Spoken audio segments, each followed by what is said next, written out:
Hey, vlog number 4 is over. And now it's time to celebrate. Bam! Dun, na, na, na, na. I told you in vlog 3 how to write down your strategy and write down goals and dreams. And this is the credibility piece, right? Someone said to look at the camera. It's hard to look at the camera, but so the credibility piece. So we've got 10 subscribers written down as the goal, and make phone calls, ask people in casual talk to help out, and then the next goal was 25 subscribers, right? And the next goal was 100 subscribers. We crushed it! Boom! We crushed it! Man, you had your headphones on. I'm sorry. But I have to celebrate. So let's go to the channel and take a look at... I mean, you probably see it right there at the bottom of the screen, but I just want to show you because it's a celebration. This is a celebration. Rabbi Money, 105 subscribers in 3 days. I know, we're not at 1 million, we're not at 1,000, but I set a goal for myself. YouTube didn't set the goal for me. Not someone else didn't set that goal for me. I set that goal for myself. So I get to celebrate because I hit my goal. And I don't even, this wasn't even a smart goal. This wasn't even like, in this amount of time, or by the end of the day or whatever. That's just how it rolled. So you can set better goals, obviously. But yeah, boom, ba boom, da dum, ching. Yeah, I didn't make any money, but I'm on my way to my goals that I wrote down. And that's a celebration. That's something to be thankful for. I talked about being thankful. So now that we crushed that goal in 1 day, which completely blew my mind. And first of all, I have to give the thanks where the thanks is due, right? So like, this is not me. What I did was ask and like write down my goal, but the subscribers and my friends and family and people that have heard about me, are the ones who made that goal and dream a reality. So when we talked about influence and credibility, having credibility in the marketplace, I would have to say that that's a big piece to being able to attract business or clients or customers or followers or subscribers or any kind of attention. I'm remembering a video I watched of a guy that just started like dancing like and he was like in a public place and like he just started dancing. Like I don't even know if he had music. He probably had music, but he just started dancing like boom, doom, doom, doom, doom, and he didn't give up. And it was like his goal to just dance that day, and that brought him credibility. That consistency brought him credibility. So what I will the vlog today, obviously celebrate. Woo woo. Thank you, creator. Thank you, people. For thank you to the people for believing in Rabbi Money show and subscribing. But diligence, like hard work and stick-to-itiveness, the ability to be like in it to win it, to never quit, is like key to seeing measures of success, right? So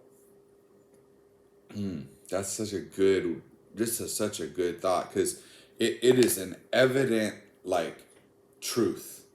You can see it in your weight. Like, I can see it in my weight. I'm a heavy individual.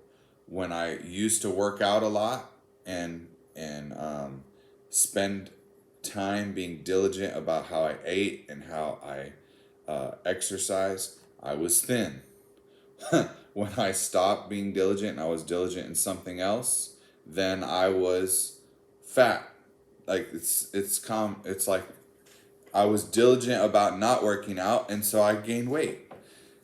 So that principle applies. Like, everyone has their strengths and weaknesses, and but you can apply that. Like, if you're diligent in finance, then you'll be like fat in a good way in your finances, or you'll have like a lean portfolio that's like trimmed and cut and making you money, however you want to look at it. But it'll be a good portfolio.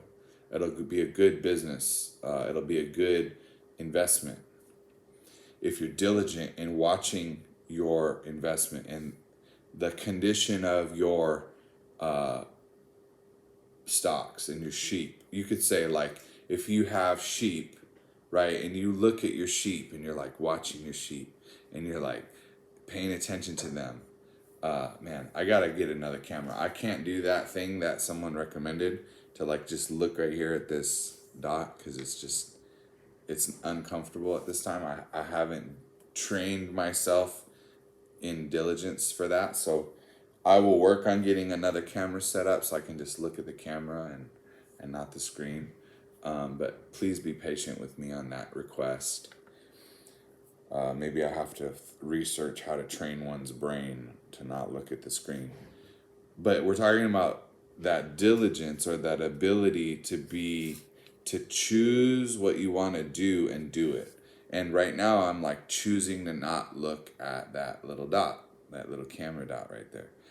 And that means my video quality will diminish because someone gave me a good feedback. Like, don't look at the screen, look at the dot, look at the camera. So how can one, find the ability to be diligent in an area? Like, that the answer to that is in desire and passion. Like, want to do the thing. Like, if you want something, you're gonna do it. Like, I want to have a YouTube channel. I want to create content. I want to have an impact and share knowledge. I want to have a voice and reach a greater influence. So then I take the time to create vlog number 5. So, and this is just like my thoughts, right? This is just like my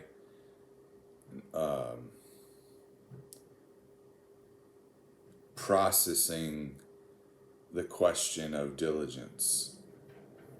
Diligence is also a skill. I heard that. That was like someone rolling by. Diligence is a skill that you can acquire and like build in your life in various areas. So, like, remember we talked about success leaves clues. One of the ways to have more diligence is to hang out with diligent people, especially diligent people that are diligent in the area that you are trying to be successful in.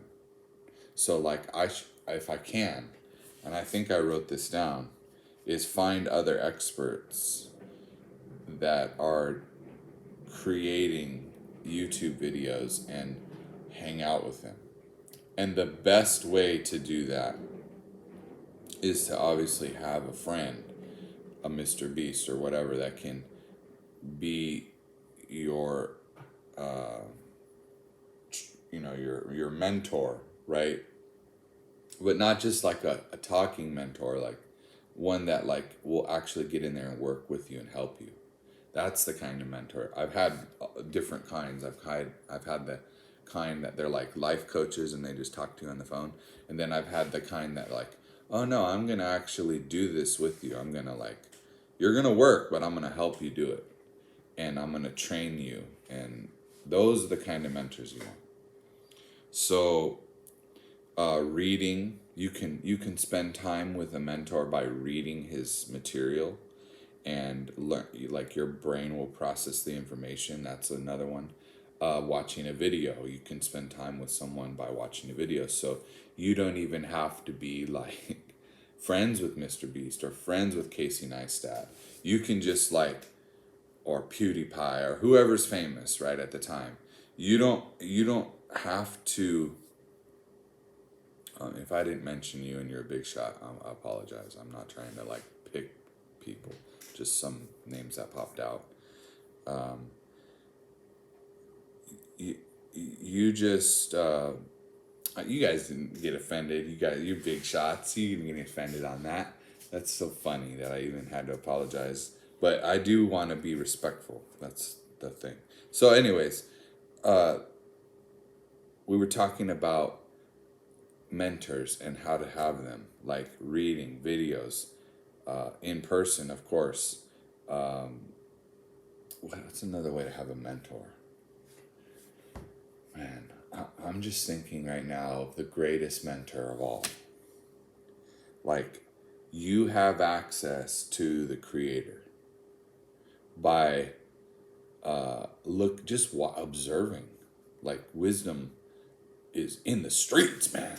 It's in the streets. It's just there. Like, you can just watch it. Like, look at the leaves of the trees, man, and just like, wow. Like, I'm looking out the window and I see, like, look at the design and the time. And you could just let your mind think about just the complexity or the simplicity. And you can look for wisdom if you're really seeking it.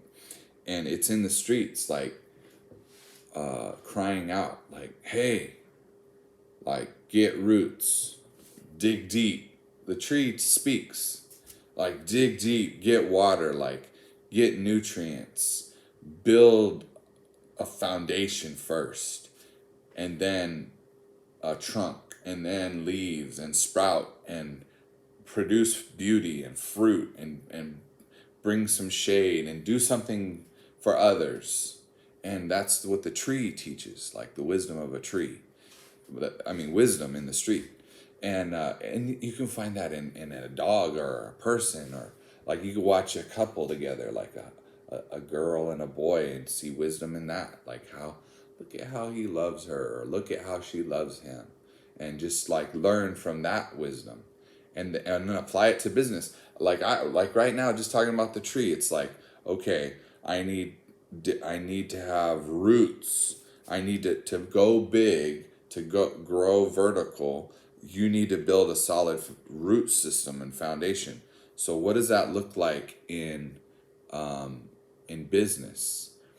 That looks like, getting your infrastructure in place, your EINs, your networks, your merch, your all of those different things that you need to do to be able to go vertical. Your legal team, your accounting team, your PR team, your marketing team, your editing, your thumbnail team, your all the different things that you need to do. You have to get the infrastructure in place so that you can go vertical and train. And when it's just you, like when you're just one guy, right, and you're working hard, long, or gal, and you're working a long job, and you want to like do something new, and you're like already pretty tired, but you don't care about the tired because you're doing your passion. Like, you're not just creating a YouTube channel as a means to an end. You want to have it. Like, you want to have a YouTube channel. And so I would just say, like, look for wisdom and then apply it. So I guess the next one is like after diligence is wisdom, and and like infrastructure or uh, application of that wisdom that you find. And you know, by chance or by happenstance, I looked at the tree today.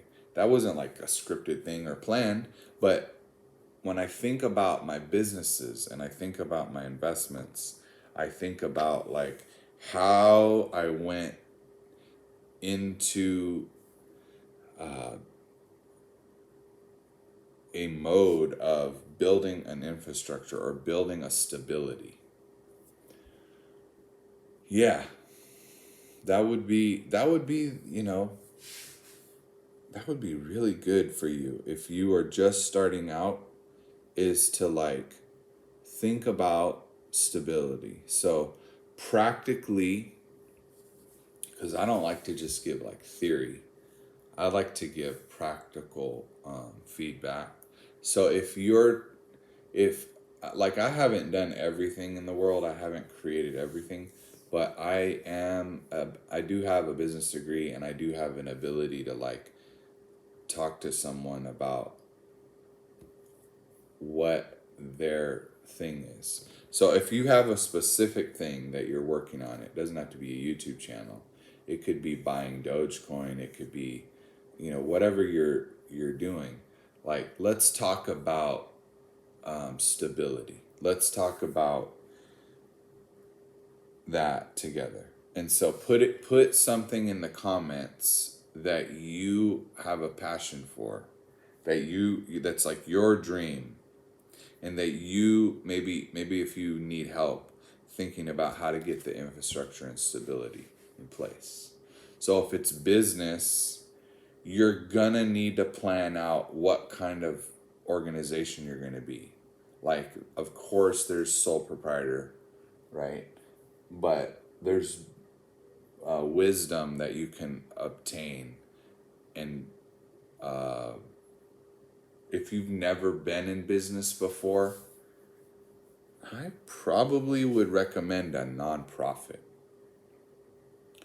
like a charitable or public good type of a business, because maybe you don't know how to make a profit yet. And by the way, nonprofit is not a financial goal, right? It's not, the goal isn't to not make profit or be viable or sustainable. It's just a tax designation and a code system and structure, a vehicle that you can utilize to get to your goal. And you don't have to stay a nonprofit if you want to transition to a for-profit, but you have to create like a strategy on how to do that with counsel.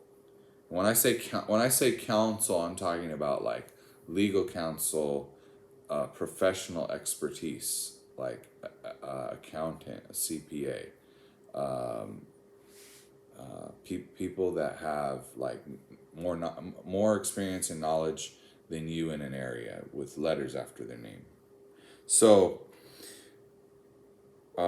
yeah, I would probably start with like a nonprofit or a foundation, and you can be a postcard nonprofit, and what I mean by that is tax filing is just as simple as a postcard. So like the reason why that I would like even recommend nonprofit is because when I think of complexity of businesses, like the least complex structure I can think of is a nonprofit. Like the fact that if you're under 50,000, you can file with just a postcard. You don't even have to like do it a 990 long form. And you'll learn the form names for the IRS and everything, but and a church A church is also another like easy structure. We're just talking about infrastructures right now, right? We're not talking about like ethics or like I wouldn't start a church of Rabbi Money or whatever from in the like I'm the rabbi or whatever. That's not what I'm talking about. I'm talking about like just the structures themselves and like what I know about them. But you do need bylaws. You do need and like talk to a professional, right? Get counsel. But you're gonna watch me do the process. This is like vlog 5.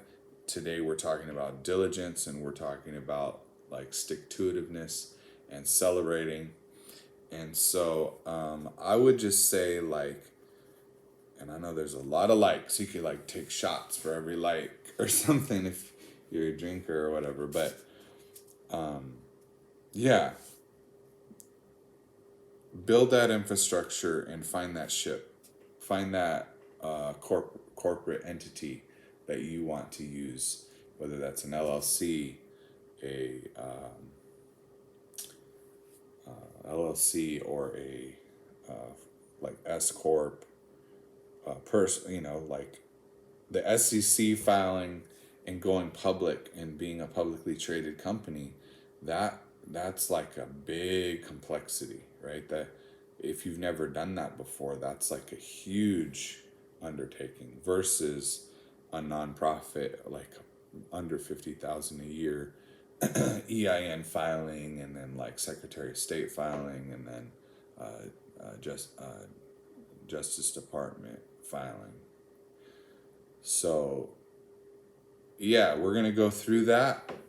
The Rabbi Money channel, the Rabbi Money show, Rabbi Money is gonna brand. We're gonna brand. We're gonna like the logo was just an R and now it has a logo, right? We're gonna get a banner together. We're gonna start getting our bank accounts set up with. We'll pick a bank and we'll establish a relationship. But before we can do those things, we have to get the EIN and we have to get the Secretary of State filing and we have to, there's steps that we have to take.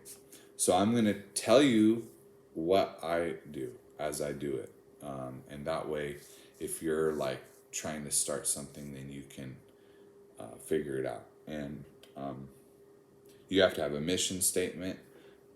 Just some intuitive things that I already know and I probably have already kind of like started in the background that I'm going to bring into the light and like just share. This is what I did. All right. Keep it secret. Keep it safe. Don't tell anyone. So yeah, I'm gonna share these secrets and tips that I use, and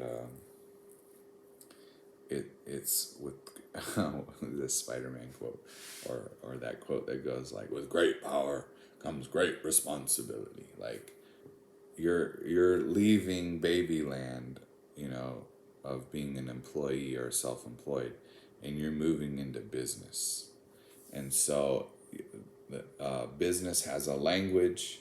Knowledge and information is your number one thing that you need to acquire. So you get the knowledge and information, and then you learn how to apply that and manage that and do it with excellence. And don't start a business if that's not your goal. If you don't want a business, don't just be like, well, Robert Money's doing this, so I want to do it. That's not, I wouldn't recommend that. But if you want to have wealth, you're going to need to learn to love business and investing.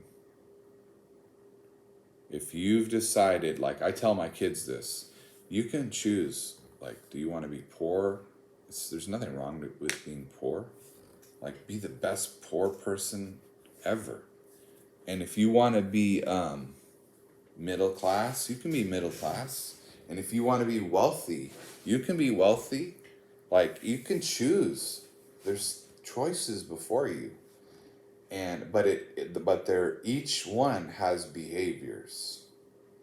The poor have behaviors that they follow. The middle class have behaviors that they follow. The wealthy have behaviors. So what are your behaviors going to be? Are they going to line up with your desired outcome?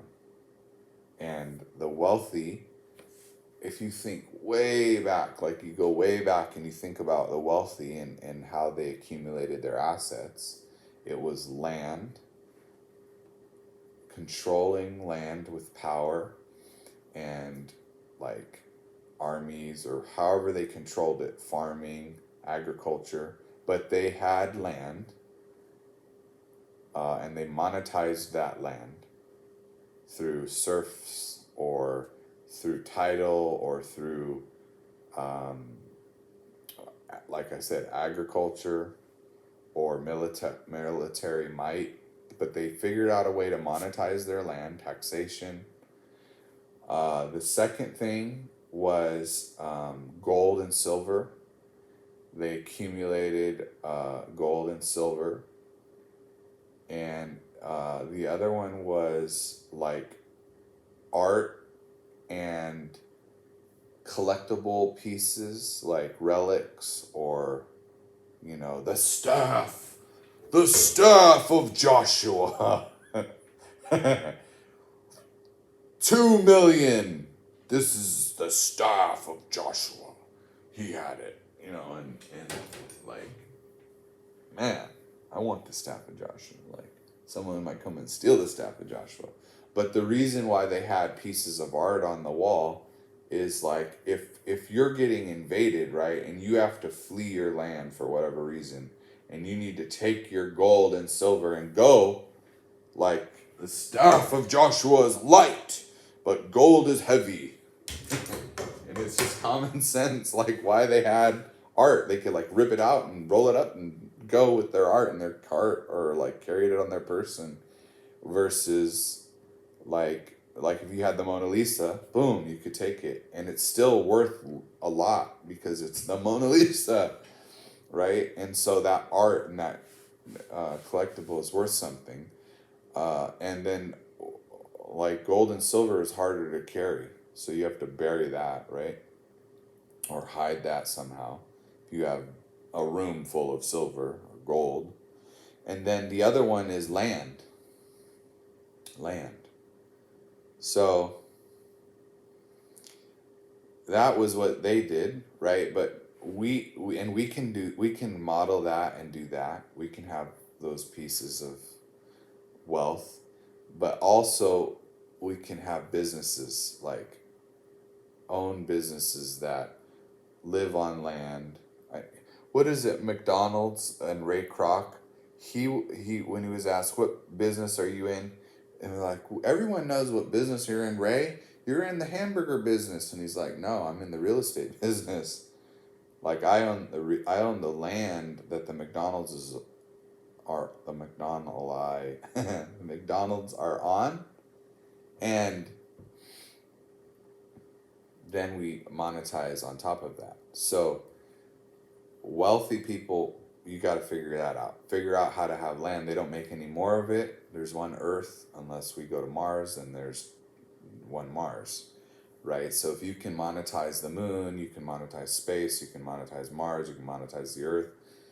Those are limited right now based on our technology resources. And the Earth especially, like, is the number one place to, like, have and take care of, and be kind to and monetize. So figure out how to do it in a productive way. Figure out how to do it in a healthy way, a way that contributes, like trees that are on your property. Like, I really like the fact that people are planting trees, and that they're planting fruit trees, fruit that provides delicious product to people. Just land is an amazing thing, man. I'll put that on my list. Rabbi Money, channel, buy a piece of land, and monetize it somehow in a productive way. So we'll figure it out, right? We'll figure it out. Maybe we'll buy it together. Maybe you can own a piece of it. We'll figure it out. But this is the thing. This is the thing to do, right? Celebrate, be thankful, be diligent, have wisdom, build your infrastructure, and know that you are gonna, if you choose wealth, which, you're gonna have to learn the rules of wealth. And if you're wealthy and you're like, Rolex and Bugatti and like trust fund family, and your family's been in wealth for thousands of generations, and you're like, this guy, he doesn't know nothing. And put it in the comments. I'll learn from you. But this is my, or say yeah, amen, right? If I'm right. So write it down, and I would like to hear. But to have wealth, there's knowledge and information management and credibility in business, and so those things are important. And you can like, I've seen wealthy men have nothing, bankruptcy, and not use bankruptcy to get wealth. But I know you can do that too. But bankruptcy, like devastation, fire, whatever, hit them, calamity hit them. But because they have the knowledge that they've done it before in the current ecosystem of their government and all the navigation that they need to do, they know how to go from zero to hero. And that's what you need to learn. And so you have to learn that from someone. So this is my effort to teach you what I've learned, to get you to, past $100 in your bank account, or 1,000, or 100,000 to millions. And if and when one day we're at above 10 million, we're in the billions of category, then teach you that. But I think that's good for this video, and I hope it was helpful for you. And if you have a specific thing that you want me to cover in the next video, please put it out there and let me know what it is. This is almost a podcast right now with some guy on it, because the quality of the production is so poor, and I know that, and I apologize, but I'm doing what I can with the resources I have, and that is what you need to do. You need to realize where you're at, and it's okay to apologize, like have a reality check and know where you are, but also to be confident and just go for it, like massive action. And so, yeah, I hope that was helpful. Thank you for joining the Rabbi Money show today. Please give me a thumbs up on the video if you like the content, and subscribe by clicking on the subscription. I think there's like a little button thing that you can click on the right now.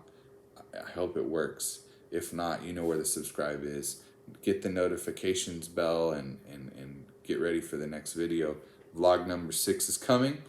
And I hope you're having a great day.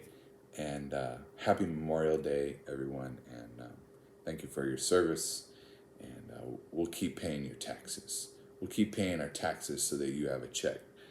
All you veterans out there, we appreciate you, and active duty and inactive. So anyways, I don't know how that works on the other side. Normally someone says to me, thank you for your service. And I say, thank you for your taxes. But I don't know how that sounds when you say it in the reverse to someone. I pay your bills. I pay my taxes, so you're my servant.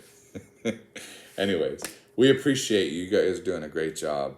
Keep fighting for the Constitution, keeping it free, and even if it's in the domestic land, like, make sure you stand up, soldiers. Stand up for truth and freedom. Don't let our country become something it wasn't designed to. Read your Constitution, and if you see your general, your captain, your sergeant, your specialist doing something they shouldn't, report it, and fight for freedom. That's what you're good at doing, right? You're soldiers, so your Marines, your Air Force, your Coast Guard, your Navy. We appreciate you. All right. Sorry, Navy, you're at the bottom. You're not. You guys are awesome. All right. Shalom.